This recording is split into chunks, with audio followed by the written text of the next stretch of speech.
Hello दोस्तों, आज के वीडियो में आईपीसी अर्थात भारतीय दंड संहिता से रिलेटेड महत्वपूर्ण क्वेश्चंस लेकर के आए हैं जो सभी जुडिशरी एग्जाम्स जैसे एआईबीई, पीसीएसजे, एपीओ और जो दूसरे जो भी जुडिशरी एग्जाम्स होते हैं सभी के लिए बहुत ही फायदेमंद होंगे।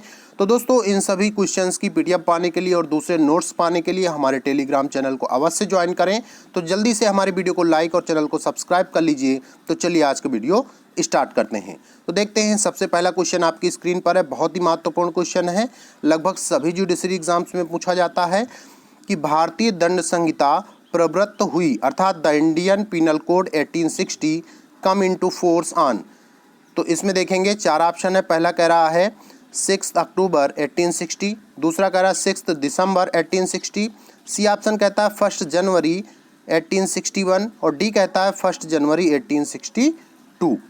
तो देखेंगे फ्रेंड्स कि ये क्वेश्चन बहुत से लोगों को आता भी होगा और बहुत से लोगों को नहीं आता होगा। तो इसमें जितने भी हम क्वेश्चंस बता रहे हैं तो आप पहले देखें कि आपको क्वेश्चन आता है या नहीं आता है, उसके लिए हम समय देंगे, उसके बाद उसका आंसर बताएंगे। तो फ्रेंड्स, इसका जो ऑप्शन नंबर डी है 1 जनवरी 1862 ये राइट आंसर हो जाएगा। नेक्स्ट क्वेश्चन देखते हैं, कह रहा है भारतीय दंड संहिता का प्रथम प्रारूप किसने तैयार किया था। तो चार ऑप्शन है आपके सामने। पहला कहता है कैनिन, दूसरा कहता है स्टीफेन, तीसरा है आपका बेंटिक और फोर्थ ऑप्शन है मैकाले। तो आंसर पर विचार कीजिए।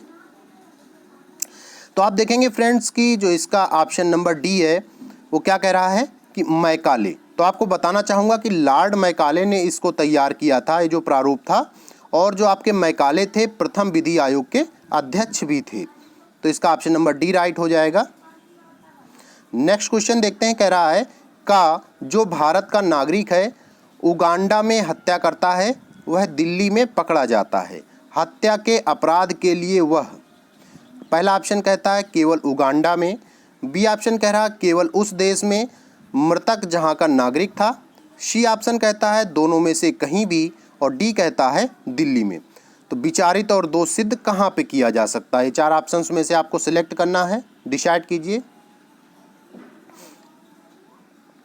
तो फ्रेंड्स, आईपीसी की धारा 4 के अनुसार अगर हम इस क्वेश्चन पे विचार करेंगे तो का जो ट्रायल है और जो दोष सिद्धि है उसे दिल्ली में किया जा सकता है। तो इसके आधार पे जो ऑप्शन नंबर डी है वो राइट आंसर होगा।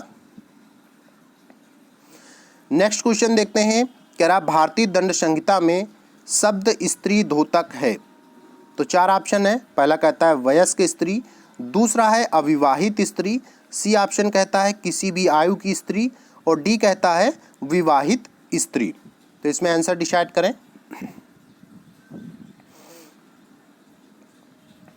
तो फ्रेंड्स, आईपीसी की धारा 10 के अनुसार स्त्री शब्द किसी भी आयु के मानव नारी का द्योतक है। तो इसके आधार पर हम कह सकते हैं जो ऑप्शन नंबर सी है किसी भी आयु की स्त्री, ये राइट आंसर हो जाएगा।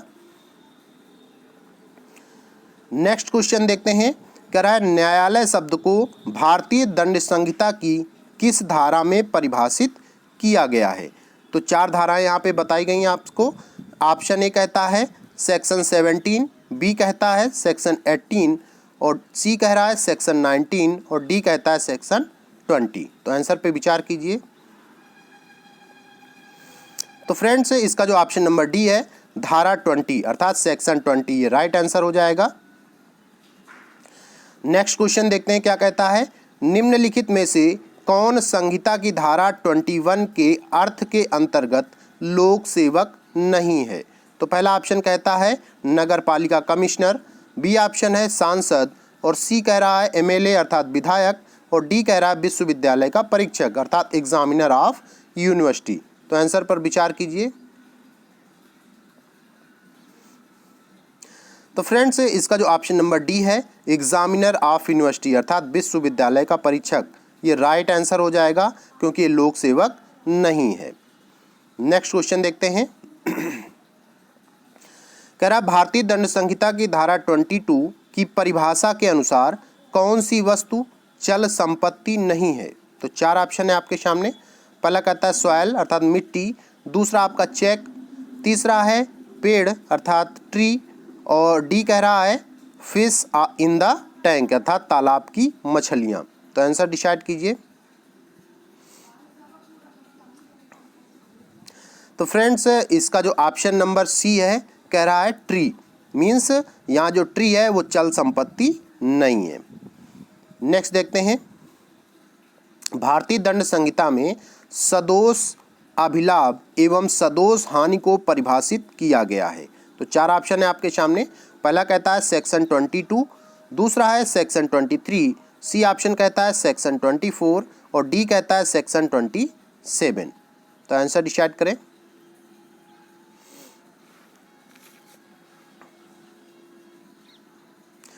तो फ्रेंड्स इसका जो ऑप्शन नंबर बी है सेक्शन 23 ये राइट आंसर होगा, क्योंकि इसी सेक्शन में सदोष अभिलाभ और सदोष हानि को डिफाइन किया गया है। नेक्स्ट क्वेश्चन देखते हैं, कह रहा आपराधिक दुर्विनियोग के मामले में पश्चातवर्ती आशय होना चाहिए। तो चार ऑप्शन है आपके सामने। पहला कहता है कपटपूर्ण, बी कहता है बेईमान और सी है निर्दोष और डी कहता है इलीगल अर्थात अवैध। तो आंसर डिसाइड करें। तो फ्रेंड्स आपराधिक दुर्विनियोग को आईपीसी की धारा 403 में डिफाइन किया गया है। इसके अनुसार जो राइट आंसर होगा यहाँ पे ऑप्शन नंबर बी हो जाएगा, डिसऑनेस्ट ऑब्लिक बेईमान।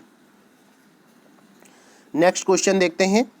नेक्स्ट कह रहा है निम्न में से कौन मूल्यवान प्रतिभूति नहीं है, अर्थात वैल्यूएबल सिक्योरिटी नहीं है, कौन सा इसमें। तो पहला ऑप्शन कहता है एक पट्टे की प्रतिलिपि, बी कह रहा है एक किराया पत्र, सी कहता है तलाक का विलेख पत्र और डी आपका कह रहा है एक प्रॉमिसरी नोट अर्थात प्रो नोट। तो इसमें आंसर डिसाइड करें।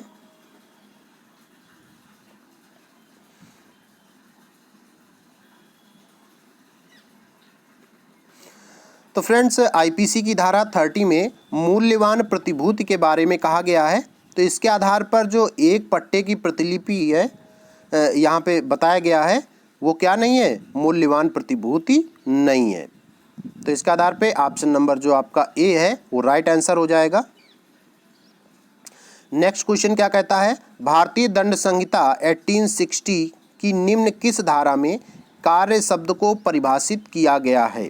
तो चार ऑप्शन है आपके सामने। पहला कहता है सेक्शन 32, बी है आपका सेक्शन 33, सी कहता है सेक्शन 23 और डी ऑप्शन है सेक्शन 24। तो आंसर डिसाइड करें।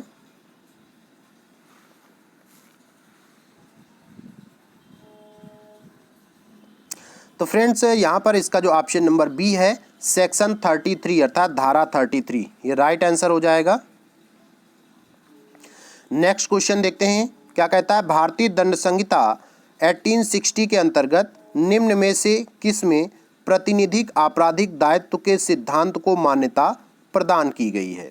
तो चार ऑप्शन है। पहला कहता है सेक्शन 34, बी है आपका सेक्शन 149 और सी कहता है बोथ ए एंड बी अर्थात सेक्शन 34 और सेक्शन 149 दोनों की बात कर रहा है और डी कह रहा है उपर्युक्त में से कोई नहीं।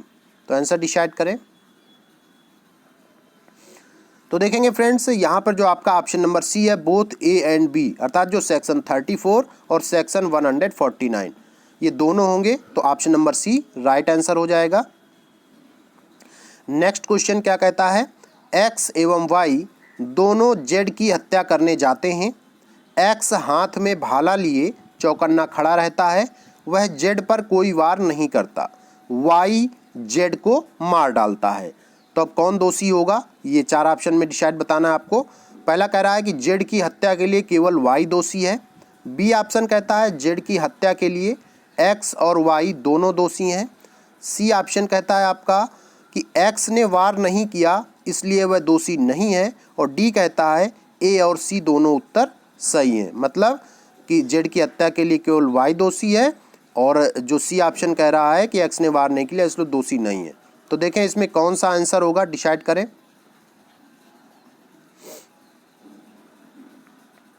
तो देखेंगे फ्रेंड्स आईपीसी 1860 की धारा 34 के अनुसार जेड की हत्या एक्स और वाई दोनों के सामान्य आशय के अग्रसरण में किया जाता है, इसलिए कह सकते हैं कि एक्स और वाई दोनों दोषी होंगे। तो इसके आधार पर जो ऑप्शन नंबर बी है जेड की हत्या के लिए एक्स और वाई दोनों दोषी हैं, ये राइट आंसर हो जाएगा। नेक्स्ट क्वेश्चन देखते हैं कह रहा है कि भारतीय दंड संहिता की धारा 34 में प्रयुक्त वाक्यांश सभी के सामान्य आशय के अग्रसरण में, ये कहाँ पे आया हुआ है, किस या कब जोड़ा गया था, इसके बारे में बताना है 4 ऑप्शन में से। तो पहला कहता है कि मूल ड्राफ्ट में है ये।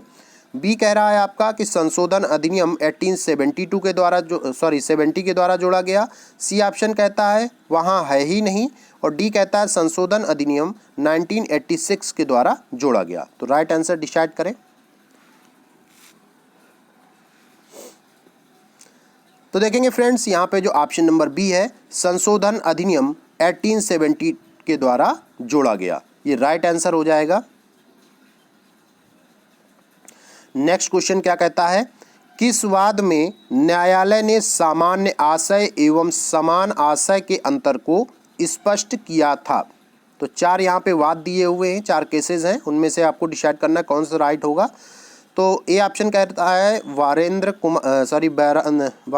घोष बनाम सम्राट। बी ऑप्शन कह रहा है महबूब शाह बनाम सम्राट। और सी कहता है कृपाल सिंह बनाम उत्तर प्रदेश राज्य।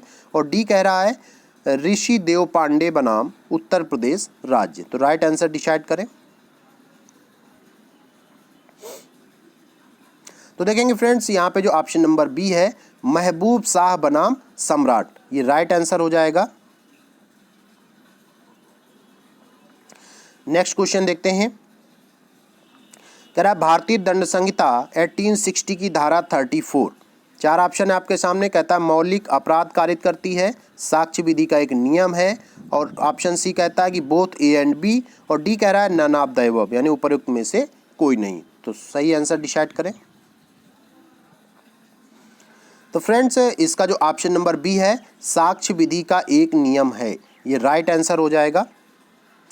तो फ्रेंड्स, यहाँ पर हमने बहुत ही महत्वपूर्ण क्वेश्चंस आपको बताए हैं, और इसी प्रकार के क्वेश्चन आप अगर और चाहते हैं तो प्लीज़ कमेंट करके ज़रूर बताएं। बहुत बहुत धन्यवाद।